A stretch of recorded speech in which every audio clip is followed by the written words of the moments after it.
Bienvenue dans Mon Quotidien TV. Aujourd'hui, je suis avec Wally Bellassène, qui dirige la société Demerama.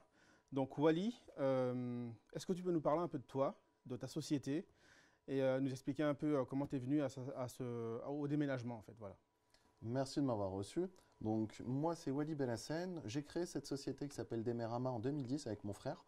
On est parti d'un petit projet familial. On était deux au départ avec un petit camion. On s'est agrandi au fur et à mesure grâce à la fidélité de nos clients et à la qualité de travail qu'on propose. Donc, on a commencé tout au départ en étant chez la maman. Mes bureaux étaient chez la maman. J'avais un entrepôt qui était loué chez un petit stockage. On n'avait pas grand-chose et au fur et à mesure, et grâce à la qualité de travail et au sérieux qu'on proposait auprès de nos clients, on s'est agrandi au fur et à mesure. En 2010, on a commencé petit à petit, on s'est agrandi à peu près en 2014 parce qu'on a eu beaucoup de retours positifs de la part de nos clients. Et comme on a beaucoup de demandes et sur la petite structure qu'on avait au départ, c'était un peu compliqué de répondre présent et positivement. Donc, Et quand tu dis on, tu parles de qui en fait? Vous êtes combien et qui travaille avec toi dans la société? donc, quand on a créé la boîte, on n'était que deux. On a Oui. commencé petit à petit à s'agrandir et maintenant on est 12 salariés. Et tu travailles avec qui du coup? Qui est ton associé? Alors, mon associé, c'est Ton frère? mon frère aîné, Oui. qui a plus de 20 ans d'ancienneté dans le déménagement. D'accord. Donc, moi, j'ai connu le déménagement en le faisant quand j'étais plus jeune, étudiant, en faisant du job étudiant, c'est-à-dire pendant que les gens étaient en vacances. Moi, je bossais pratiquement tout l'été dans le déménagement pour financer mes études et pour me payer mes loisirs et mes besoins. Et l'objectif, c'était vraiment de connaître le métier. Et j'ai vraiment adoré ce côté-là, puisque ce n'est jamais la routine. Il n'y a aucun jour qui ressemble à l'autre. Donc, c'est ce que j'ai aimé. Pourtant, j'ai fait pas mal de métiers, de petits jobs à côté. Et malgré que c'est un métier qui est difficile, je ne regrette pas d'être là depuis 10 ans et j'espère que ça va durer encore un peu. Et ce métier, d'ailleurs, le déménagement, c'est un métier assez opaque, en fait. La plupart des gens appellent quand ils en ont besoin. Et comment on accède à ce métier? Est-ce que c'est compliqué d'avoir une licence? Est-ce que c'est compliqué de trouver du matériel? Et aussi, je voulais savoir, avec qui tu travailles? Quels sont tes clients, en fait? Est-ce que ce sont des particuliers ou des entreprises? Donc, tout d'abord, pour lancer une boîte de déménagement, il faut pas mal de travail, pas mal de travail en amont au niveau administratif, puisqu'il va falloir avoir une attestation, on appelle ça une licence. Donc, on a deux types de licences en France, c'est un peu comme les VTC, mais pour la marchandise et pas pour le transport de voyageurs. Donc, on a une petite licence pour maximum 3 tonnes 5. Donc, c'est ce que vous voyez avec pas mal de livreurs. D'ailleurs, actuellement, c'est à la mode avec les livreurs Amazon, etc. Mhm. Donc, cette licence-là est très facile à avoir. En général, en une semaine de formation, on a un examen en fin de semaine, on le valide, et donc on peut lancer la boîte. Là, c'est très bien pour démarrer quand on a ce type de projet. C'est pas mal parce que ça coûte pas cher. Tu l'as pratiquement en 9 coups sur 10. Et après, quand tu veux vraiment développer le business et faire de l'entreprise et faire des gros trajets, c'est-à-dire partir dans le sud et faire toute l'Europe comme nous on fait, il va falloir passer une capacité poids lourd. Donc, D'accord. c'est un diplôme d'État qu'on passe une fois par an. C'est le premier mercredi d'octobre de l'année. Il y a 4000 personnes qui sont inscrites en général. Et Ça se fait en une fois? c'est une seule fois, D'accord. c'est un concours annuel qui est D'accord. organisé sur la maison des examens d'Arcueil. D'accord. Après, peut-être ailleurs également, mais moi je dépendais de celui d'Arcueil. Et on a 4000 inscrits dans toute la France. Et sur les 4000, lors de mon année, je crois qu'on était 130 à être pris. Donc c'est à peu près un taux de réussite de Donc, 3,5%. c'est très Donc sélectif c'est très alors. Ouais. sélectif parce que moi, par exemple, pour me préparer à ce concours, je me suis organisé des formations. Donc je me suis inscrit à une école qui est sur Pantin et j'ai fait 3 mois de cours intensifs du matin au soir, du lundi au vendredi, qui nous a permis de revoir le droit européen du transport de marchandises, qui nous a permis de voir la législation française, les obligations, tout ce qui est organisation des salariés également, puisque ce n'est pas du tout la même chose. Et puis, il faut également regarder la législation, que ce soit en France, en Europe, puisqu'on est amené à se déplacer un peu partout. D'accord. Donc, il faut savoir que la législation en France et en Espagne, ce n'est pas la même, donc il faudra la connaître, etc.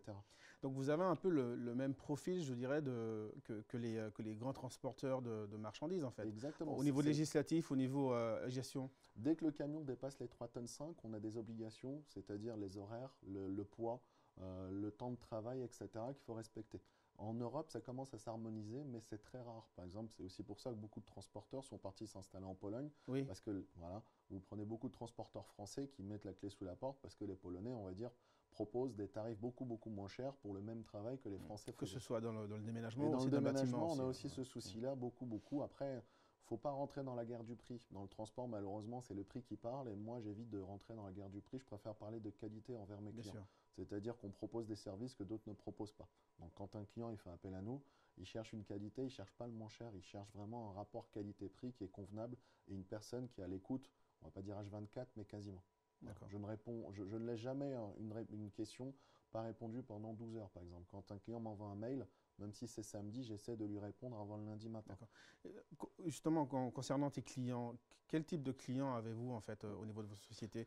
Est-ce que ce sont beaucoup plus des professionnels ou des particuliers? Quand on a démarré, on était vraiment censé faire que du particulier, avec un petit camion, avec 2 personnes. Ensuite, on a monté à 4 personnes avec un deuxième camion. Et puis l'avantage qu'on a, c'est qu'à force de faire du bon travail et de tomber sur des bons clients, des personnes qui sont bien placées, ils nous ont positionnés sur certaines boîtes. Donc c'est aussi pour ça qu'on a, entre guillemets, agrandi la boîte en 2014. On est passé d'une SARL avec un capital de 10 000 euros vers une SAS à un capital de 20 000 euros. Parce que le capital aussi, c'est très important pour les sociétés de déménagement. Plus le capital est élevé, plus il a le droit à plus de camions. Donc c'est une réglementation qu'il faut connaître également quand un client veut déménager, je lui dis toujours de vérifier les capitaux de la société, puisque si le client lui dit qu'il a 14 véhicules alors qu'il n'a que 1 000 euros de capital, c'est pas possible. Voilà. Donc c'est souvent les retours que j'ai de mes clients. Ils me disent que les déménageurs ont dit qu'ils ont des grosses flottes, etc. Et quand tu regardes sur société.com, on est très loin de ce capital normalement. Oui, voilà. Donc le capital, en fait, Montre le voilà, c'est un sérieux, la baromètre. qualité. Voilà, c'est un Voilà. baromètre de qualité et de grosseur de la société. Donc, quand tu veux taper aux portes de grosses boîtes, en général, la première chose qu'ils regardent, c'est tes statuts et ton capital. Très bien. Donc, quand tu arrives et tu leur dis que tu as 3-4 véhicules, c'est pas la même chose que quand on a une vingtaine. Nous, après, l'objectif, c'est pas d'aller à une vingtaine, mais là, actuellement, par exemple, on vient d'acquérir le 6e camion. L'objectif, c'est maximum d'en avoir une dizaine pour pouvoir rester à échelle humaine, parce que c'est un peu l'approche qu'on a. Notre clientèle, elle est censée, entre parenthèses, être à peu près aux 3 quarts particulier et un quart entreprise. Mais là, ça commence à être pratiquement du 60-40, voire du 55-45. On a de plus en plus de demandes de sociétés qui se fidélisent parce que l'avantage des sociétés, c'est que c'est du récurrent. On travaille avec des hôpitaux, on travaille avec des grosses boîtes du 440, avec des petites entités, avec des cabinets comptables, des cabinets d'avocats, etc., qui ont des besoins réguliers.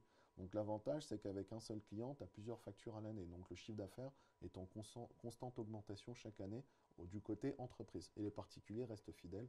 En général, on reste toujours sur notre chiffre d'affaires prévu de base. Bon, en même temps, un particulier ne déménage pas plusieurs fois par an. Donc. Normalement, non. C'est comme j'aime dire à mes clients, je dis j'espère que vous ne m'appelez pas tous les ans juste pour redéménager. Donc l'objectif, c'est de les fidéliser pour qu'eux, ils nous fassent ramener des clients. Parce que j'ai beaucoup de clients qui sont des apporteurs d'affaires et qui sont sur des réseaux Internet. Donc l'objectif, c'est vraiment de les faire adhérer à la philosophie d'Emerama pour qu'ils puissent nous recommander sur les réseaux. Ils ont des amis, de la famille, des voisins qui ont toujours besoin d'un déménageur. C'est un peu comme un plombier, un électricien. Quand on a un, tu le gardes et tu le recommandes à tout le monde. Et nous, on travaille vraiment comme ça. Ça fait depuis 2016, par exemple, qu'on ne fait plus de prospection. Donc ça, c'est un gain de temps énorme. Ça fait 4 ans que je n'ai plus personne qui appelle de la clientèle. C'est les clients qui nous appellent. Après, le problème qu'on a, c'est qu'on est quasiment victime un peu de notre succès, puisque depuis 2018, malheureusement, on est obligé de refuser beaucoup de demandes. Et d'ailleurs, justement, par rapport à ce succès, par rapport à la croissance de l'entreprise, la période qu'on vient de passer, enfin qu'on est en train de passer, hein, la période sanitaire, la crise sanitaire, est-ce que ça a eu un impact sur ta société?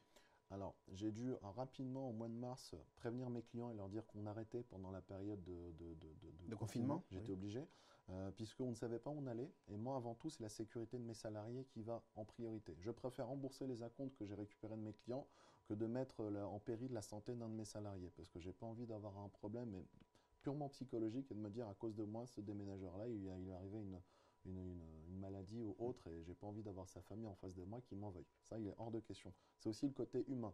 Après, je sais qu'au mois de mars, quand on avait arrêté au confinement, on avait à peu près une 70aine de clients qui étaient acquis et la plupart ont tous accepté de décaler leur déménagement jusqu'au déconfinement. Voilà. Tous ceux qui ont refusé, qui étaient obligés, entre guillemets, d'avancer et de finir leur déménagement entre mars et avril, je leur ai remboursé leur acompte et on s'est séparés d'un commun accord sans aucun frais. D'ailleurs, je leur ai même offert les cartons. Voilà. Pourquoi? Parce que l'objectif, c'est que comme on était dans une crise sanitaire, on ne savait pas où on allait, je ne voulais pas en rajouter envers les clients qui étaient déjà crispés, qui avaient certains des doubles loyers, d'autres qui avaient des crédits qui avaient déjà commencé à être activés, etc. etc. Donc, il ne faut pas en arriver à là. L'objectif, c'est aussi, quand vous passez par une boîte comme la nôtre, c'est d'être à l'écoute de la clientèle. Et cette crise s'est continuée sur l'année quand même. Et au fil des mois, la société a continué à prospérer ou il y a eu une baisse d'activité? On va dire qu'entre mai, juin, juillet, on a rattrapé la perte de chiffre d'affaires quasiment du mois de mars et d'avril. Après, effectivement, on connaît quand même un regain de travail puisque beaucoup d'apporteurs d'affaires qui sont par exemple les courtiers, qui sont les agents IMO, par exemple là pour le deuxième confinement, travaillaient qu'à moitié. Donc c'est vrai que les retours clients qu'on a sont beaucoup plus bas. Donc en général, on a une avance sur 2 mois sur notre calendrier. Là, c'est vrai que c'est un petit peu plus lent, surtout au mois de novembre où on pensait bien bosser pour décembre, ça s'est un petit peu calmé. Beaucoup de clients ont décalé également à cause des travaux parce que leurs fournisseurs de cuisine ne travaillaient pas, donc c'est décalé, etc., etc. Donc on se retrouve à avoir des petits trous à gauche, à droite. Après, on n'est pas les pires à se plaindre, je ne vais pas me plaindre. Euh, le principal, c'est que tout le monde aille bien, que les prestations soient respectées. Après, ce que je vais éviter, je ne veux pas prendre du travail pour prendre du travail pour rattraper le chiffre d'affaires perdu. Ouais. Voilà. On essaye de pérenniser les choses en faisant, entre guillemets, baisser les charges. On a eu la chance d'avoir, nous, on est sur Gennevilliers. D'ailleurs, je remercie la mairie de Gennevilliers, puisque grâce à eux, on a réussi à avoir 1 mois de gratuité de loyer, ce qui est quand même pas négligeable, pendant le mois de mars, ce qui est quand même très, très, très, très fair play de leur part, parce qu'ils ont vu qu'on était plusieurs sociétés dans la zone où on était obligé de fermer. Un loyer, c'est quand même assez élevé, et surtout quand tu n'as pas de rentrée d'argent. Bien sûr. Voilà. Et psychologiquement, pour un entrepreneur, quand on attaque une crise sanitaire comme celle qui s'est abattue sur nous cette année, est-ce que c'est compliqué? Est-ce qu'il y a des questionnements? Est-ce qu'il y a des remises en question? Est-ce qu'il y a voilà, des réflexions sur un changement de cap? Comment est-ce que vous avez abordé ça dans l'entreprise? Avant le confinement du mois de mars, je pensais à agrandir la boîte puisque j'ai beaucoup, beaucoup de demandes sur certains services spécifiques que je ne proposais pas et qui pour moi étaient une perte de chiffre d'affaires. J'avais pensé avec mon frère et des amis ouvrir une boîte de conciergerie pour pouvoir répondre présent aux demandes faites par les clients. J'ai beaucoup, beaucoup de demandes par exemple pour tout ce qui est ménage avant déménagement et après déménagement. Donc les clients ne sachant pas à qui faire appel, ils me demandaient souvent des contacts. Donc je les mettais en relation avec une ou deux boîtes que je connaissais qui étaient très satisfaites, mais le client ne veut pas s'embêter entre guillemets à gérer tout ce qui est organisationnel. Donc là, ce qu'on voulait apporter nous, c'est entre guillemets, vous appelez Monsieur Bellassène et Demerama, c'est eux qui vont gérer les travaux, enfin entre parenthèses, les petits travaux, c'est-à-dire rebouchage de trous des appartements après déménagement, mais un petit coup de peinture dans l'appartement avant la remise des clés, soit pour la vente, soit pour la location, et également le coup de ménage sur l'ancien appartement pour qu'il soit nickel pour la remise des clés, pour ne pas perdre sa caution, et le ménage également sur l'appartement C'est un peu d'arrivée. au-delà du simple C'est une déménagement, en offre, fait. ouais, c'est Ouais, pour ça que ouais. j'aime bien dire, c'est une sorte de service de conciergerie qui nous permet entre guillemets de fidéliser notre clientèle et de leur proposer d'autres services qui peuvent être afférents à côté. Là, par exemple, j'ai une dame qui a un gros souci de nounou, puisqu'on la déménage, elle a des enfants en bas âge. D'habitude, c'est les grands-parents qui devraient garder, ce qui est souvent le cas. Là, avec le Covid, les grands-parents restant à la maison, ils évitent d'aller chez eux. Donc, ils se retrouvent avec un problème de nounou. Ça, c'est une demande qui m'a été faite. Je me suis rapproché d'une boîte de garderie et Mhm. j'essaie de voir avec eux si on peut avoir un partenariat sur peut-être de la garderie lors d'un déménagement. Et ça nous permet de sortir du lot. Parce qu'on a C'est tellement très bien, oui, oui. Parce qu'on a beaucoup de déménageurs dans Paris. On a à peu près plus de 2000 déménageurs sur Mais Paris. offrir des services complémentaires, effectivement, c'est plus compétitif. C'est exact. Ouais. Et puis les gens se rappelleront de nous en se disant, c'est le déménageur qui m'a proposé ça. Oui, Voilà. Et puis ça nous permet d'avoir une vente additionnelle de produits qui permet d'augmenter notre chiffre d'affaires également. d'accord. Voilà. Nous allons parler maintenant de la deuxième partie de votre activité, parce que, a priori, j'ai eu vent que vous aviez une association, vous avez monté une association. Avec qui vous l'avez montée et en quoi elle consiste en fait? Alors, je fais partie d'une association qui s'appelle ACCS. Donc une association qui a été La créée CCS qui veut dire? c'est une association sociale, alors, je ne me rappelle plus, il faudra que je vous le redise exactement. Voilà, c'est culturel et social, c'est vraiment un but, entre guillemets, d'aide pour les jeunes de quartier et pour les mamans également qui sont défavorisées, qui vivent seules, etc. Ça a commencé comme ça au départ, donc on essayait d'être le tampon entre les quartiers un peu chauds, Mhm. et la municipalité, la police municipale, etc. Cette association a été lancée par un ami à moi d'enfance qui est Sami Selami, qui est président de l'association depuis 2009. Je suivais l'association depuis quelques années déjà. J'ai évité, enfin, avec le boulot, avec la quantité de travail qu'on avait, malheureusement, je n'avais pas la capacité de pouvoir donner de mon temps pendant pas mal d'années. Et depuis 3 ans, je suis rentré dedans. J'ai commencé à être dedans en tant que bénévole. Et puis depuis 2 ans, je suis également membre actif sur l'association où je suis directeur adjoint. Donc l'objectif de cette association-là, au départ, c'était vraiment d'aider les jeunes de quartier, etc. Et on essayait d'avoir une vitrine commerciale en faisant du sport. Donc le sport qu'on proposait, que tout le monde peut faire, et même dans des petites communes, c'est du foot en salle. Donc ça s'appelait Futsal. comme ça, Oui. voilà, qu'on appelle maintenant futsal. Donc l'objectif du futsal, c'était d'adhérer des jeunes de quartier à un projet, etc. et de former des petits jeunes pour, entre guillemets, éviter qu'ils restent en bas des quartiers, en bas des cités, les emmener dans un gymnase de leur école et qui s'habituent avec leurs profs de sport ou avec des animateurs qui sont compétents à faire une activité physique et qui leur permet, entre guillemets, de couper un peu de leur routine quotidienne. L'objectif, c'était ça de base. Et puis, de fil en aiguille, on s'est rendu compte qu'on avait un gros projet, qu'on était suivi par pas mal de personnalités. D'ailleurs, on a beaucoup, beaucoup de soutien de personnes du showbiz et beaucoup de sportifs également, dont Ribéry ou Maître Gims, qui nous suivaient beaucoup. Donc, depuis 5 ans à peu près, on a commencé à rentrer dans entre guillemets, la compétition du futsal. Et en 5 ans, on a compté 5 montées. Donc, on est le seul club en France pendant 5 ans à être monté chaque année et être champion. D'ailleurs, en 2017, on a gagné la Coupe de France alors qu'on était en 3e division. Donc ça s'est jamais fait. Ça s'est jamais, jamais fait. D'ailleurs, c'est l'un des meilleurs souvenirs pour moi. C'est ce jour-là, je me suis dit, il faut vraiment que je donne plus de temps. Et si je peux donner une force autre de ma part, je le ferai. Donc j'ai apporté également mon réseau au club pour pouvoir, entre guillemets, évoluer et agrandir le club pour qu'il ait, entre guillemets, une visibilité pas que nationale, mais internationale. Donc c'est vraiment un club international avec des grosses pointures. Exactement. Qui avez-vous, enfin quel profil avez-vous dans le club? Bah, au départ, quand on était en 3e division, on a tenté d'approcher des joueurs de l'équipe de France qui étaient déjà champions de France. Donc c'est comme si on allait chercher un joueur du PSG et qu'on essayait de l'attirer en 3e division et lui dire écoute, viens avec nous pour le projet social et humanitaire et dans 3 ans on sera champion de France et ce sera grâce à toi. Et beaucoup de joueurs nous ont suivis et on les remercie, qui sont restés fidèles avec nous jusqu'à ce jour. Maintenant on a 6 joueurs de l'équipe de France actuelle. On a recruté le meilleur joueur mondial qui est Ricardinho, qui est 6 fois Ballon d'Or, qui était anciennement à Madrid.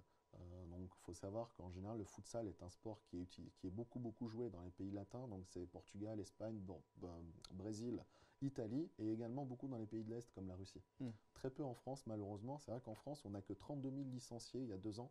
Il y avait 32 000 licenciés de futsal. Et c'est encore vu comme un loisir aussi, le C'est futsal. encore vu comme un Voilà, loisir. c'est pas Voilà, encore un donc là, sport on est en train de parler. négocier avec la Fédération française pour voir avec eux s'ils peuvent, entre guillemets, booster un petit peu plus la compétition, puisque c'est vrai que depuis quelques années, la Fédé fixe beaucoup d'objectifs pour le foot féminin et très peu pour le futsal. Donc on essaie de voir avec eux s'ils peuvent, entre guillemets, nous mettre un peu plus de coups de projecteur. Donc d'ailleurs, c'est aussi pour ça qu'on essaie d'avoir des diffuseurs pour tout ce qui est télévision, etc., etc., parce que c'est la première chose qui va nous attirer du public et qui va, entre guillemets, nous faire parler de nous. D'accord. Donc ce projet de futsal est né d'un projet associatif. Tout à On fait. est d'accord.